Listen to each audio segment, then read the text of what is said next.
super bien, je suis en Aujourd'hui, forme. bonne douche à tous, parce que c'est la journée mondiale des plombiers. De la plomberie. De la plomberie, oui, c'est vrai. On vous souhaite une bonne journée, c'est la C'est ça. journée mondiale de la plomberie. Merci à eux d'exister. Pourquoi? Parce qu'en fait, aujourd'hui, on peut dire que, on peut prendre une douche tranquillement. Complètement. On a de l'eau potable. On ça. peut, se laver, se prendre des douches, aller aux toilettes aussi. Parce que dans certains pays, Et c'est pas facile. pas. Les toilettes Voilà. sèches sont bienvenues. Voilà, donc merci pour leur travail. Et ce matin, on vous bénit par ce Dieu. C'est la journée mondiale de la plomberie et on a des anniversaires aussi. C'est quoi les anniversaires? Alors, dans l'église, on a cherché, il n'y en a pas, donc voilà. Mais aujourd'hui, c'est l'anniversaire de la mort de Clo-Clo. Ah, c'est un peu triste, hein? Bon, voilà, Mais voilà. donc il est décédé. Il y a beaucoup de personnes qui ont pleuré quand il est mort. C'est vrai, ouais, non, c'est C'était une particulier. icône Hein. dans sa génération. Et puis aujourd'hui, on va fêter quand même aussi l'anniversaire de Didier Drogba. Ah oui, c'est vrai. Didier Drogba est célèbre joueur de foot quand même. Mais oui, à Marseille, Ah oui. il a été Eh oui. extraordinaire. Il a même une chanson, le gars, chez nous. C'est pas vrai. Bah oui. Ah oui. Didier Drogba, la la la la la. Ah, je connais pas. Didier Drogba, la la la la la. Tu vas pas au Vélodrome? Je suis allé une fois. C'est vrai qu'il... Oui, je ne dirai rien. Je suis du C'est côté l'anniversaire. obscur de la France. C'est l'anniversaire de qui? Alors, de Ken. Pas Ken le Ken. survivant, Eh oui, Ken le mari de Barbie. On a fait Barbie mardi, aujourd'hui on est jeudi. Voilà, il a 60 ans le monsieur aujourd'hui. Voilà, donc... 60 ans et il a voilà, pas une ride bon aussi, anniversaire. Et aussi, c'est l'anniversaire de Arnaud de sa mère. Si vous connaissez le célèbre humoriste, C'est ça. on vous salue. Exactement. On continue notre série sur la Sur la jeunesse. J'espère que ça vous plaît. Dites-nous un petit peu ces nouvelles séries là que l'on va envoyer. En fait, du coup, on va voir tous les livres de la Bible semaine après semaine. Donc là, on a commencé avec la Genèse. Lundi, on a vu. Lundi, on a vu la création avec Adam. Mardi, on a vu Noé. Mercredi, on a sauté ça parce que du coup, on a fait des madeleines.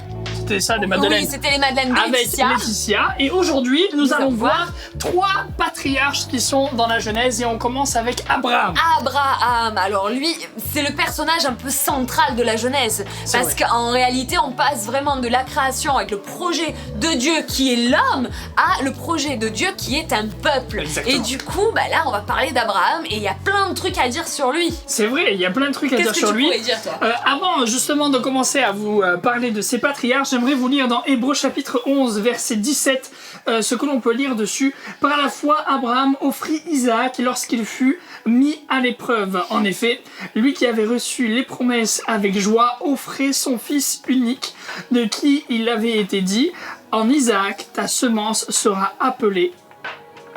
Ayant été estimé que Dieu était capable même de ressusciter les hommes d'entre les morts, d'où aussi en figure il le recouvra. Amen. Amen. Donc on peut dire quoi des trois, partant d'Hébreux 11, que en fait Abraham c'est le père de la foi. C'est ça. C'est le père de la foi, c'est celui qui a été, qui a marqué vraiment le début. C'est lui qui a été à la base, il a saisi par la foi les promesses. Il a eu Isaac, il avait 99 ans, 100 ans quand il a reçu la promesse. Donc Isaac est né dans ses...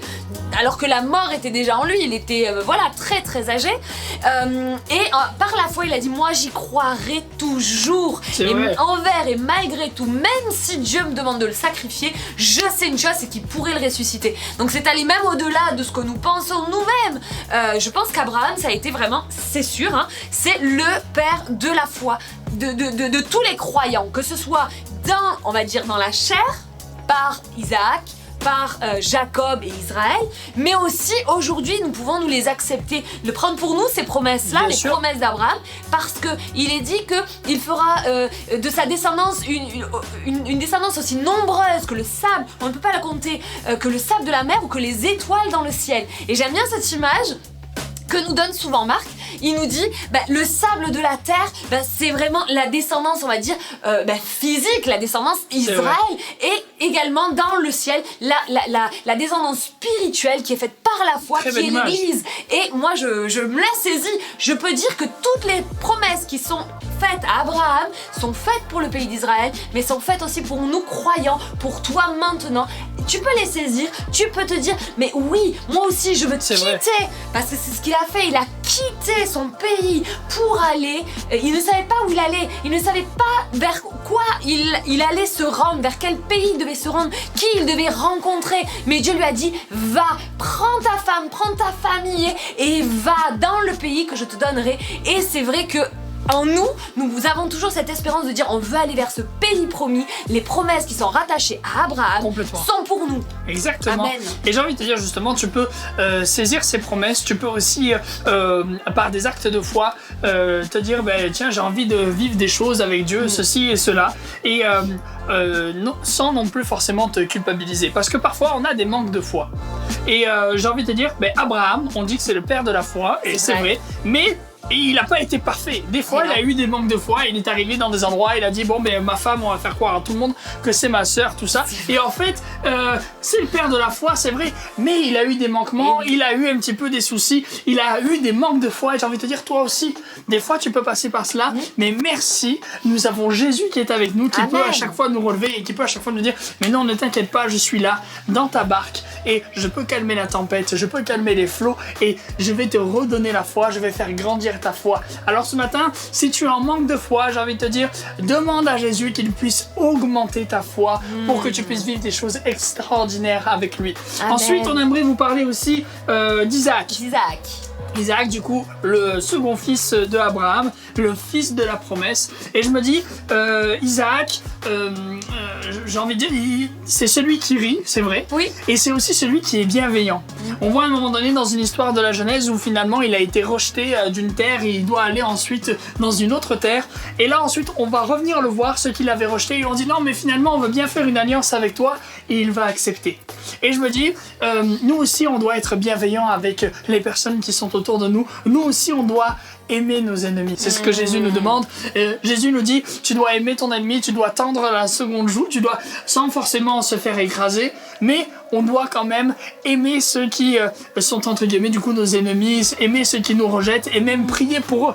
Mais oui, c'est ça. Isaac, c'est un petit peu aussi cette image. Moi, quand je vois sa vie, je me dis, elle est presque parfaite, cette vie, en fait. Contrairement à Abraham, qui fait croire que sa femme, c'est sa sœur, ce qui est pas faux, puisque c'est sa demi-sœur, mais bon, c'est sa femme quand même. Et oui. Voilà. Qui fait croire aussi, qui prend une autre femme, qui prend Agar pour dire on va accélérer la promesse de Dieu. La promesse, qui essaye de faire les choses par lui-même aussi. Je trouve qu'Isaac, en fait, il s'est peu raté.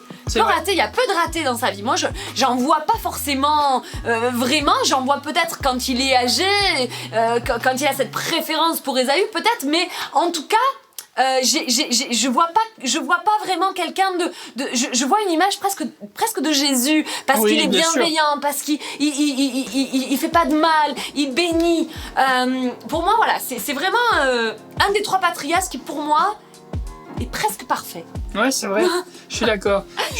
Et pour finir, on pourrait aussi du coup vous parler de Jacob. Et Jacob, moi je le vois comme le teigneux, le persévérant. Jacob, ça veut dire le talonneur. C'est celui qui va rien lâcher comme un pitbull et qui va essayer d'attraper et arracher la bénédiction. Et on peut voir justement dans son histoire que c'est ce qu'il fait. Il va justement récupérer le dos d'aînesse de son frère. Il va justement être persévérant. C'est lui seul qui a lutté avec Dieu. Personne n'a lutté avec Dieu. Il est le seul à avoir lutté avec Dieu. Et on voit vraiment que Jacob, c'est celui qui il est prêt à tout en fait pour pouvoir recevoir un petit peu son Dieu, pour pouvoir recevoir la bénédiction. Et j'ai envie de te dire, toi aussi ce matin, tu peux être persévérant. Tu peux aussi te dire, j'ai envie justement de recevoir ceci de la part de Dieu. J'ai envie de recevoir un travail. J'ai envie de recevoir peut-être des bonnes notes à l'école. J'ai envie que finalement ma situation peut-être familiale change. J'ai envie de pouvoir rencontrer quelqu'un dans ma vie parce que je me sens seul. Et bien tu peux justement être persévérant et arracher la bénédiction. La Bible dit que le royaume des cieux est aussi pour les violents. Pour les violents, c'est les violents qui s'en emparent.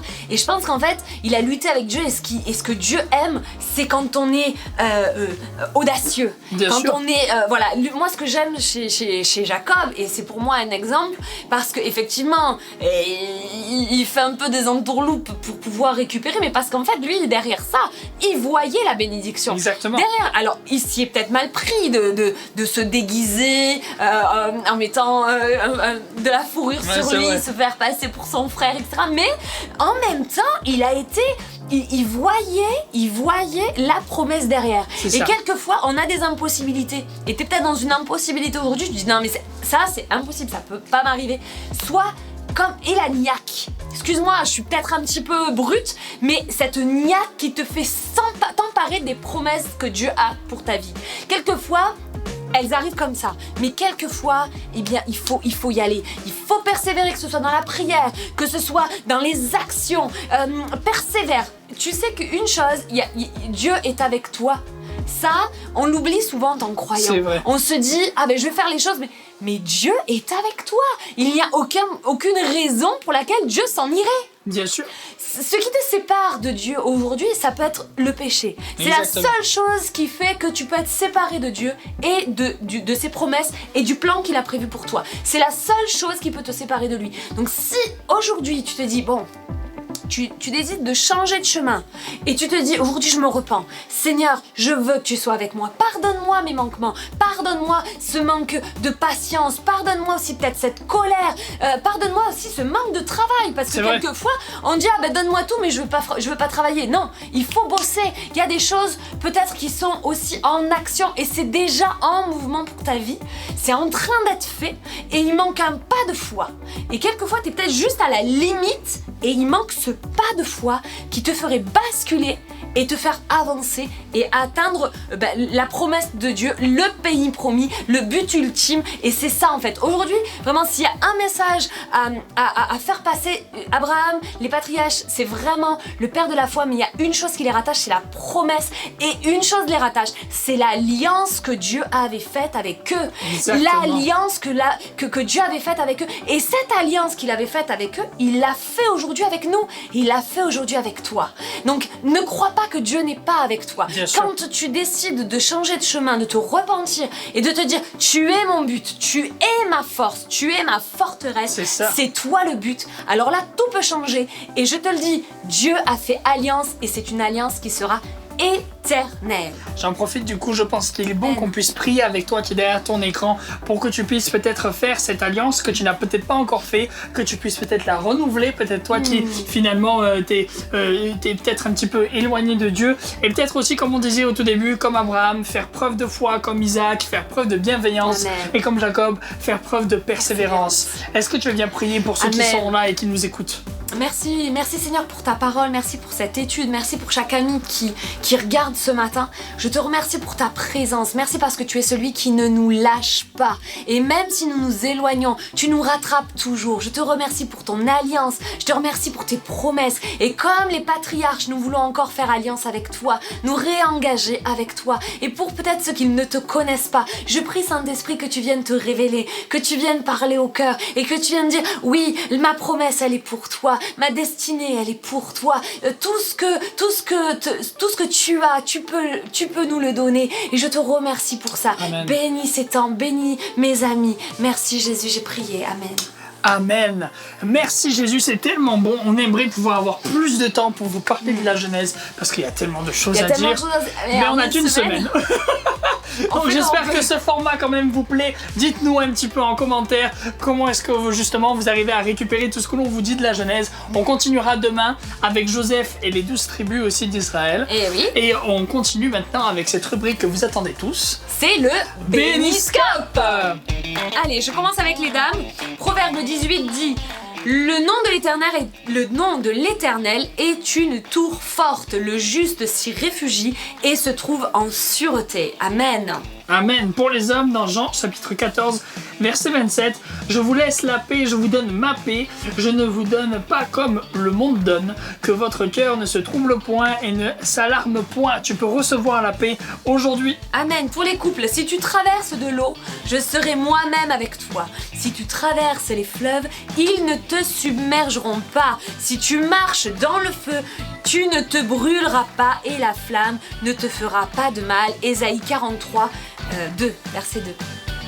Pour les jeunes, Jean chapitre 16 verset 33, je vous ai dit ces choses afin que vous ayez la paix en moi. Vous aurez des tribulations dans le monde, mais prenez courage, j'ai vaincu le monde. Celui qui est avec toi est bien plus fort que tout ce qui pourra se dresser face à toi. Amen. Pour les célibataires, 1 Pierre 5,7 et déchargez-vous sur lui de tous vos soucis, car lui-même prend soin de vous. Décharge-toi sur lui. Ne repars pas de ce moment dans la prière avec ton fardeau, mais dépose-le réellement. Et pour finir, nos amis les seigneurs, je lève mes yeux vers les montagnes, d'où me viendra le secours. Le secours me vient de l'Éternel qui a fait le ciel et la terre. Psaume 121. Merci Jésus pour ce péniscope. Merci à vous de nous avoir écoutés, de continuer à nous suivre. On vous invite à liker, à aimer, à partager, à vous abonner. Amen. Et oui, on vous invite aussi du coup ce soir pour un jour un psaume. à 18h. Et puis n'oubliez pas notre culte dimanche. Bien sûr, notre culte dimanche. À 10h, on continue aussi demain Jesus Coffee à 7h. Voilà, et nous vous disons The Church to be. Non, c'est pas ça. Elle s'est trompée, vous l'avez vu déjà. Source de vie. The Church to be, voilà. Salut tout le monde. Allez. Ah, c'est pas mal ça.